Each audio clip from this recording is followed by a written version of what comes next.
It was one of those calm mornings when the sun rose gently over my fields, painting everything in golden light. The air smelled of fresh earth, and I remember thinking how peaceful it finally felt after a long week of work. But that peace didn't last. Out of nowhere, I heard the sharp, frantic barking of a dog echoing across the farm. At first, I thought it was coming from the road. But then I saw movement between the rows of my crops. A large brown dog tore through my field, crushing seedlings, chasing chickens, and sending my animals into a panic. My heart dropped. This wasn't some stray. It was my neighbor's dog, the same one I had warned them about before. I sprinted toward it, shouting, but the animal was too fast, darting between fences like it owned the place. I could already see the trail of destruction it left behind. What was supposed to be a quiet morning on my farm had suddenly turned into chaos. And as I watched the dog tear through my hard work, one thought hit me like a stone. This was no accident. By the time I reached the middle of the field, the dog had already turned my peaceful farm into a playground. It ran wild through my vegetable rows, trampling young plants that had taken me months to grow. My chickens scattered in every direction, feathers floating in the air like torn memories of calm. I yelled for it to stop, but the animal only barked louder, its deep growl echoing off the fences as if mocking me. I could see the name tag glinting in the sunlight. Buddy. That's when my anger flared. Buddy belonged to my next-door neighbor, the same neighbor who always claimed their dog never left their yard. When I finally got close enough, the dog turned on me, growling, teeth bared, eyes fierce. I froze for a second. This wasn't just a friendly pet out for a walk. It was territorial, aggressive, and completely out of control. I grabbed a stick to keep it at a distance and slowly backed it toward the open gate. Every heartbeat echoed in my ears as I tried to avoid provoking it. Finally, Buddy darted back through the fence and disappeared into the neighbor's yard, leaving behind a scene of chaos, torn crops, paw prints in the soil, and a trail of destruction. As I stood there, catching my breath, I realized this wasn't the first time something from their property had crossed the line. But this time, it had gone too far. When the dust finally settled, I looked around and felt my chest tighten. My once green rows of vegetables were now flattened. Tomato plants snapped at the stem, lettuce ripped from the roots, and the soil churned up like a storm had torn through. My small chicken coop door hung open. One of the hinges bent where the dog must have slammed into it. 2 of my hens were missing, and one little one, my favorite, lay hurt near the corner, feathers matted and trembling. I knelt down beside it, anger and heartbreak mixing in my throat. This wasn't just about crops or fences anymore. This was personal. Every inch of this land was built from my own hard work, every seed planted with care and patience. Seeing it destroyed in minutes by someone else's negligence felt like betrayal. I walked around the property, taking photos and recording the damage. The muddy paw prints told the whole story, leading straight from the neighbor's fence line to the heart of my farm. I knew I couldn't let this go. Not again. Last time I had let it slide, thinking it was a one-time mistake. But this? This was deliberate, careless, and cruel. As I stood at the edge of my field, staring at the broken fence and the mess left behind, I whispered to myself, "They're going to take responsibility this time." But deep down, I had no idea how ugly this fight was about to get. I didn't waste a minute. With my phone still in my hand and anger burning in my chest, I marched straight toward the neighbor's property. The sound of Buddy barking echoed from behind their gate, like he knew exactly what he'd done. My neighbor, Mr. Harlan, stood on his porch sipping coffee, pretending not to notice me. "Your dog was in my farm again," I called out, trying to keep my voice steady. He looked up slowly, smirking like it was no big deal. "Oh, really? He probably just wandered in. He doesn't mean any harm." That calm, careless tone snapped something inside me. "No harm?" I snapped back. "He tore through my vegetables, scared my chickens, and hurt one of them. You need to take responsibility for this." Mr. Harlan shrugged, setting down his cup. "You should keep your gates closed. My dog can't help it if your land's not secure." The arrogance in his voice made my blood boil. He wasn't just denying it. He was blaming me. I pulled up the photos on my phone, showing him the muddy paw prints, the trampled plants, and the injured chicken. "This is your dog's doing. You can't talk your way out of this." He stared at the pictures for a moment, then looked me dead in the eye and said, "If you've got a problem, take it to the HOA. Then he turned his back and walked inside, leaving me standing there, furious and speechless. The gate slammed shut with a metallic clang that echoed through the still morning air. I stood there at the fence line, gripping my phone so tightly my knuckles turned white. That's when I realized this wasn't just about a dog anymore. It was about power, arrogance, and the kind of neighbor who thought the rules didn't apply to him. And if the HOA wanted to get involved, I was more than ready. The next morning, I filed my complaint with the HOA. I attached photos, videos, and a written statement detailing every bit of damage the dog caused. I expected fairness. Surely they would see what had happened. But when I got their reply, my heart sank. Instead of addressing the damage, the HOA sent me a formal notice stating that my fencing was not in compliance with community standards. They claimed the gaps in my wooden posts were large enough to allow animals access, and that I had 14 days to make improvements or face fines.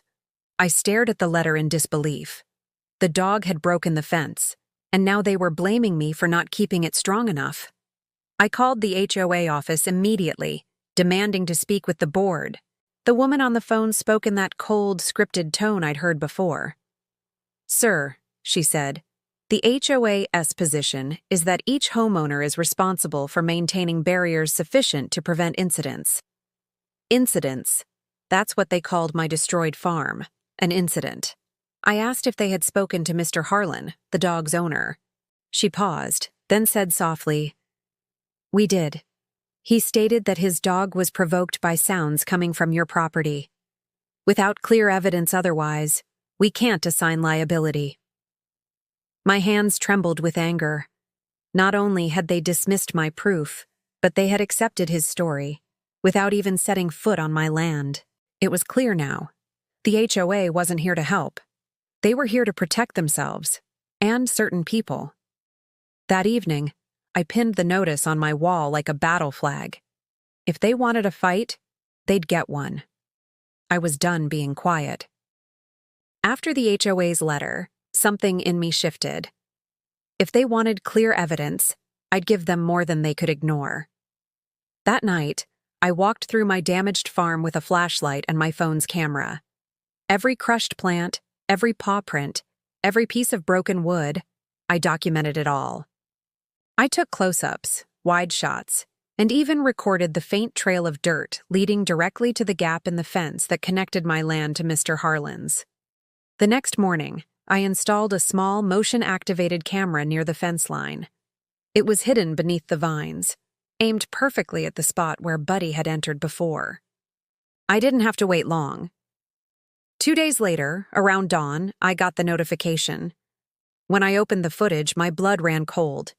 There he was, Buddy squeezing through the same broken section, tail wagging, charging straight into my property like he'd done it 100 times. But what shocked me most wasn't the dog. It was the figure standing behind the fence. Mr. Harlan. He was watching. He didn't call the dog back. He didn't even move. He just stood there with his arms crossed, watching as Buddy ran into my farm again. I downloaded the footage, made multiple copies, and stored them safely. This wasn't just proof. It was a weapon. I printed the photos, time-stamped the videos, and even noted down every time I'd reported previous issues. I wanted the HOA to see everything they had chosen to ignore. By the end of that week, my table looked like a detective's desk. Photos, maps, and notes spread everywhere. I knew the truth now. This wasn't an accident or carelessness. My neighbor was doing this deliberately. And soon everyone, including the HOA, was going to see exactly what he'd been hiding. When I finally shared the evidence, I expected people to see the truth. But I underestimated how fast gossip spreads and how loyalty twists the truth. Within a day of me sending the footage to the HOA and a few neighbors for support, whispers began swirling through the community like wildfire. Some neighbors came to my gate, shaking their heads in disbelief. "We saw the video," one said quietly. "You're right. He's letting that dog roam free. It's not fair." But others weren't so sympathetic. They claimed I was overreacting, that Buddy was just being a dog. One woman even posted on the neighborhood forum that I was creating drama over a few plants. I couldn't believe it. A few plants? That was my livelihood, my peace, my home, and it had been violated. The next HOA meeting felt like walking into a courtroom. Half the faces turned toward me, the other half toward Mr. Harlan. He sat there smugly, arms crossed, pretending to be the victim. "My dogs never hurt anyone," he said with a fake laugh. "Maybe if my neighbor didn't make such a fuss, this wouldn't have escalated." I stood up and played the footage. The room went silent. The video showed Buddy tearing through my farm, and behind the fence, Mr. Harlan watching. Gasps filled the room. Still, a few people muttered excuses, defending him, saying it could have been misunderstood. That's when I realized the truth. In this neighborhood, facts didn't always matter. Influence did. That night, as I walked home under the dim streetlights, I could feel the tension in every step. Some neighbors nodded at me in quiet support. Others turned away. The community was split right down the middle, and I was now the center of a battle I never wanted to start. A few days after the heated meeting, the neighborhood grew eerily quiet. Too quiet. Normally, the mornings were filled with greetings, small talk over fences, the distant hum of lawnmowers. But suddenly, people avoided my eye. Conversations stopped when I walked by. I could feel something shifting in the air, a silent wall building around me. Then one evening, my friend Sarah, who also lived on the HOA board, called me. Her voice was low, nervous. "You didn't hear this from me," she whispered. "But the board held a private meeting last night. You weren't invited." My heart sank. "About what?" I asked, already dreading the answer. "They're discussing new pet and property regulations," she said. "They are trying to add a rule saying homeowners near shared boundaries must upgrade fencing at their own expense, even if the issue starts on someone else's property." I clenched my jaw. They were rewriting the rules to protect him. Sarah told me Mr. Harlan had been there, smiling, talking as if he were the victim of harassment. He had friends on the board, people who owed him favors. And now, behind closed doors, they were trying to twist the narrative. The reckless neighbor had somehow become the one targeted unfairly. That night, I couldn't sleep. I sat at my kitchen table, the HOA letter still pinned to the wall, my phone full of proof they were trying to ignore. Outside, I heard Buddy bark again, loud and sharp in the distance. I looked out the window toward the faint glow of my neighbor's porch light and realized the truth. This wasn't a tea about a dog anymore. It was about control. And if they thought their secret meeting would silence me, they had no idea what was coming next. Days turned into weeks, and the tension only grew heavier. I knew there had to be more behind all this than just a mischievous dog and a prideful neighbor.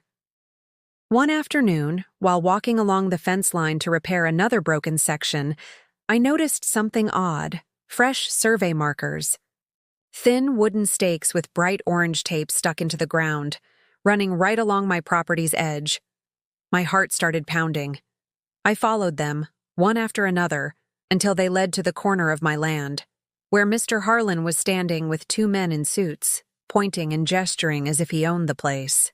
I stepped closer, and the men quickly got into their truck and drove off. Harlan just smiled when he saw me. "What's going on here?" I demanded. He didn't even flinch. "Just planning some improvements," he said smoothly. "Thinking about expanding my lot. You know, since your fence line isn't exactly official." That's when it hit me. He'd been doing all this, letting his dog run wild, breaking my fence, turning the HOA against me, to make me look like an irresponsible landowner. If the board believed my property wasn't properly maintained, they could fine me, maybe even force a boundary reassessment. And if that happened, he could claim a piece of my land as his. My stomach turned. All the chaos, all the lies. It was never about the dog. The dog was just a weapon. I stared at him, my voice steady but cold. You're not getting 1 inch of this land. Not through tricks, not through the HOA, not ever. He laughed softly. We'll see. Then he turned and walked away, his dog trotting happily beside him. But what he didn't know was that I already had everything I needed to expose him. The videos, the photos, the new survey stakes. It was all proof of his scheme. I wasn't just defending my farm anymore. I was defending the truth. The morning of the HOA hearing felt different. The air was thick with tension, but I wasn't afraid anymore. I walked in carrying a folder so full of evidence it could barely close. Photos, videos, witness statements, and a copy of the new property survey that proved exactly what my neighbor had been planning. Mr. Harlan was already there, sitting with that same smug grin, Buddy's leash wrapped around his hand like a trophy. When the board members began their questioning, I stayed calm. I played the footage again, the same video of Buddy running through my farm, followed by the clip of Harlan standing behind the fence, watching. Then I showed them the survey stakes, dated and marked, right on my side of the property line. I explained how he had used the HOA rules to shift blame, how he had manipulated the system to make me look like the problem. For the first time, the room was silent. Not the uneasy silence of disbelief, but the heavy kind that falls when the truth finally lands. Even the board members who had defended him before looked down at their notes, ashamed. Mr. Harlan tried to speak, but his words stumbled. That's not what it looks like, he muttered. But it was too late. The evidence spoke louder than any excuse. The HOA president finally looked up and said firmly, Mr. Harlan, this board finds you in violation of community property and animal control ordinances. You are responsible for all damages and will be fined accordingly. I didn't smile. I didn't gloat. I just felt relief. Weeks of stress, anger, and sleepless nights finally lifted off my shoulders. As I left the meeting room, several neighbors who once doubted me came forward to apologize. You were right all along, one said softly. Back at my farm, I stood by the fence line as the wind rustled through the fields. My land was quiet again, peaceful. Buddy's barking no longer echoed through the air. For the first time in months, it felt like my farm could breathe again. I looked out over the horizon and whispered to myself. They tried to bury me with lies, but I grew stronger through it. And that day, I learned that sometimes justice doesn't come easy, but when it does, it's worth every fight.